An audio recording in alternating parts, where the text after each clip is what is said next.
of thousands of fans have made the pilgrimage to the greatest spectacle in esports, BlizzCon 2017. And now, it's time for Hearthstone to take center stage. The Hearthstone Invitational is next. Greetings, my friend. So glad to see you at the end once more, especially on such a magnificent occasion. Upon my invitation, 4 teams have journeyed to Blizzcon. The best players in the land now forming alliances to battle as a group, a team, a brotherhood.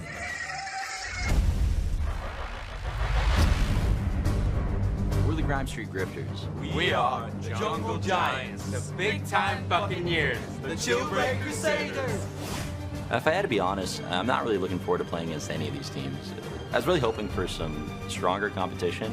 Your 2014 World Champion, Firebat! And I really feel like this might be the easiest tournament I've ever played in my life. If we weren't confident, then what's the point of being here? We brought the best decks. We have chillest dudes, hottest guys. We're gonna crush them. We're a great team because we have a lot of variety and we all love each other. We already have the best Hearthstone competitive player going to the World Championship. We have the best streamer, and we have Ali. All right?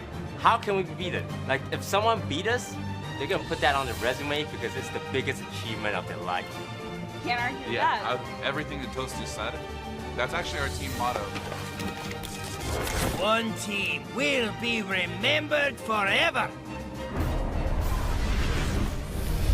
Welcome to the Hearthstone Invitational at BlizzCon 2017. This is the day you've been waiting all year for. It's Christmas, Halloween, New Year's Eve, and your birthday all rolled into one. The best day imaginable, the start of BlizzCon. And if you're a Hearthstone fan, get ready for an event unlike you've ever seen before. We've got some of the world's best players, the most popular streamers, and a fabulously fun team concept. Welcome to the Hearthstone Invitational. Greetings from the commentator's desk. My name is Frodan, and I am joined on the desk by Sottle and Brian Kibler. Together, we have the pleasure of welcoming you guys live from Anaheim, California for BlizzCon 2017. Sottle, how you doing, man? Oh, I'm feeling amazing. It's such an incredible honor to be back. This is now my second BlizzCon. The atmosphere for the opening ceremony was incredible. I can't wait to get started with the invitation. Yes, before we get with the invitation, Brian Kibler, give me your first reactions of kobolds and catacombs. Well, for one, it was great to see half the crowd chanting death, death. When Ben Bird is asking where they wanted to go, and of course, Dragon Soul, my new favorite card. I'm super excited. No surprise there. I didn't even have to ask the question. I knew already. Right, I'm just waiting to open you in a treasure chest right now. I don't even know what's happening. But. Very thematic, and of course, we're really excited for all the content that's coming, as well as this weekend. We are here for the Invitational. What does that really mean? This is very different from the Hearthstone Championship Tour, Sottle. Yeah, we have a series of different challenges for our teams, but that is the crucial point. This is going to be a team format. 3 players on each team will be communicating throughout their plays, and we'll be listening into some of that as well throughout the day. Yeah, and the winner of each match will earn a treasure. That's basically how we're keeping score. It's the points they earn throughout the day. As we see here, the total treasures won determines the ranking at the end of the day. The first place team will go directly to the finals, while the 4th place team is eliminated. Right. The 2nd and 3rd place teams, they're going to play off tomorrow. That's right, and we'll also see the top 2 teams meet in the grand finals and find out who will be taking home the trophy. And you might be wondering how we're going to actually have the teams face off. Well, we have a variety of formats this weekend. We're going to, of course, dip into Standard and Wild, 2 formats that Hearthstone players are very familiar with playing. But we also have Excavated Treasures, which is a unique format. And what does that really mean for the audience who are watching for the first time, Sottle? It means that they're going to see a lot of exciting and different things, because Excavated Treasure starts the teams with a certain amount of pre-built cards in their deck, between 10 and 20 somewhere. They have to fill the rest out themselves. So they've been forced to play a certain amount of wacky archetypes in their lineups. Yeah, and each of the teams had to divide the 9 classes in sets of 3. So 3 pairs of classes, or rather 3 trios of classes, had to be distributed between the teams, and they had to make 1 deck for each format with each of those classes. All right, well, enough talk. Let's go ahead and meet the team. Starting off with the big-time Buccaneers, featuring Disguised Toast, and who is qualified for the 2017 World Championship, and of course, Ali Straza, a rising streamer from 2017. Yeah, that second team is then the Jungle Giants, featuring the arena god himself, Kripparrian, the one and only original Hearthstone World Champion, Firebat, and then their wild card, the memer himself, known as Jackie Chan. And then up is the Chillblade Crusaders, as we heard them say, the chillest dudes around. Yeah. RDU from Team G2 Esports, a dog from Team Liquid, and Navi Oot, the Australian heartthrob. And of course, perhaps maybe the dark horses, or at least they feel like they're confident. We have Kranich, who's been to almost every Blizzcon since Hearthstone's inception. We have Reynad, the owner of Tempo Storm and creator of many decks that you've seen. And Patra, also a rising star from the Asia-Pacific region. So looking forward to see how she's able to compete on the global stage for the first time. So why don't we go ahead and head to the tavern and meet said teams and players with TJ and Admirable. Thanks very much, Ferdinand. I'm standing on stage with Kripparrian from the Jungle Giants and Disguised Toast from the big-time Buccaneers. I want to get a few words with you guys before you get on stage to get started with your matches. Krip, the Hearthstone superstar. How does it feel to be playing on such a big stage here at BlizzCon? Feels good. Been a few times now, and every time it's a little bit exciting, a little bit interesting to see how the people in the audience receive what we do here. And we're going to have some pretty interesting moments for you guys, hopefully. Are you going to take down Toast? Seems likely. All right. Well, Toast, I heard you had a few words that you'd like to give to Kripparrian before your matches later. Yeah, I got something to say. There's this streamer by the name Krip. When I watch his videos, I gotta hit skip. His streams are filled with nothing but salt. When he loses, he cries, "It's not my fault." I think that's all we need to know. Thanks very much, guys, and good luck in your matches. Let's send it back across the stage to That's Admirable, who's standing by with 2 other players.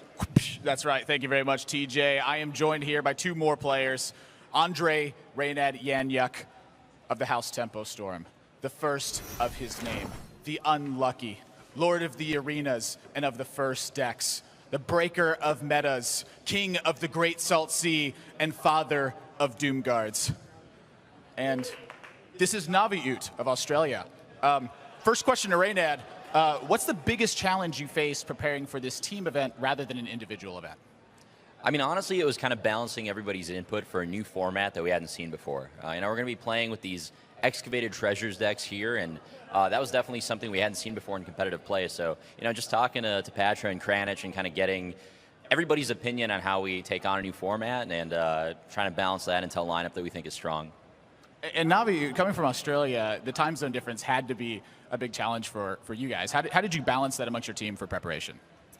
Yeah, so the main difficulty we faced with the whole time zone difference is working on our communication skills. Like, obviously, when you have 3 players playing and you're all trying to articulate your thoughts on what you guys think is good, what you guys think is the right line, it can get a little bit confusing and stuff can get lost in translation. We have our own rap god on our team in RDU, maybe not as good as Toast, but if he puts in a bit of work, you might get there. So yeah, just trying to communicate within the time frame that we have. That was like the main kind of difficulty that we had. All right, well, I'm looking forward to seeing you guys play and take on these new metas. For now, let's head back over to the desk so we can kick things off. I really like the dynamic we got going on. I feel like the Hearthstone mixtape featuring some of your favorite streamers and personalities would be quite the hit, in my opinion. Yeah. They're going to throw out an album any day now, yeah, I think. Yeah, Toast got buzz. Who knew? I didn't know that, but I definitely think Ben Bro's on notice, or perhaps he's handcuffing Toast right now and preventing for the Invitational. We're not sure, but for now, we're going to get ready to kick off the Invitational here at BlizzCon. But first, let's go ahead and hear from some of the other players that are joining us this weekend. This is my first time at BlizzCon. Really excited to be here. Like, never thought I'd actually get the chance to go to one, let alone like be a part of one. Like, it's pretty crazy. This is my first time at BlizzCon. Being asked to be here is one of the coolest things that's ever happened to me. It's an honor and a privilege. BlizzCon is really one of the most amazing events of the year for me. It really is just an amazing thing to be a part of every year. It's BlizzCon in terms of an audience that's passionate for the game. This is it. My favorite thing about BlizzCon is just meeting like all the other streamers, all the other players. I just want to see the community enjoying themselves, enjoying the show that Blizzard put on. Yeah, BlizzCon is really fun. Tons of people all coming together celebrating games. What's more fun than that? It's gonna be a blast to play on stage in front of everybody. It's just gonna be fantastic. And we are gonna try our best to win it. I am nervous to be on the stage, but it's okay. I got my teammates. There are like so many people watching Hearthstone matches, and I think it's one of the most powerful stage I've ever experienced. It's crazy, like we can all just be in one room hanging out, and we're all brought together by Hearthstone. I don't know, it's just a cool place to be around. Just love it. Certainly going to be an exciting weekend, and as we mentioned, it'll be a team format for anybody joining us. It's going to be 3 versus 3 as we have 12 players ready to duke it out. And of course, one of the most important things that's not only for the viewers, but also the casters is some predictions, hence why we have Sottle here on the desk, as he is currently our reigning champion 2 seasons in a row. So go ahead and talk about some of your predictions for this weekend. Well, I have gone with the Chillblade Crusaders for this one, which seems like a fairly straightforward pick to me. The dynamic is supposed to be that you'll have one high-level competitive player on your team. But if you look at Chillblade's lineup, you'd be hard-pressed to know who the one was. They could all hold that mantle. So to me, their lineup just seems kind of broken. Yeah, I went with the same pick, the Chillblade Crusaders. Not only do they have 3 top-level competitive players who've all been to championship events, several of them even already have team event experience. Right. RDU and Dog both playing in events like Trinity Series, where they are communicating with their team and deciding the best plays. So I think they got to be the favorites in this event. I got to show some love for the Jungle Giants. I feel like Kriparian is, despite the fact that we meet him all the time as the Hearthstone superstar, he actually is a very underrated player when he puts his mind to it, as shown in October Brawl and also in the past. No love, apparently, for the Grime Street Grifters, though. Everyone's doubting Kranich, Reynad, and Patra. A little bit sad there for the casters, but perhaps maybe they could prove us wrong. Who knows? Like it could be like October Brawl itself, where everyone wanted to vote against Reynad's team just to get him even more salty. All right. Well, thank you so much, guys, for joining us. Styles, thank you so much for joining us for the prediction segment. Let's go ahead and meet our first team for this Hearthstone Invitational.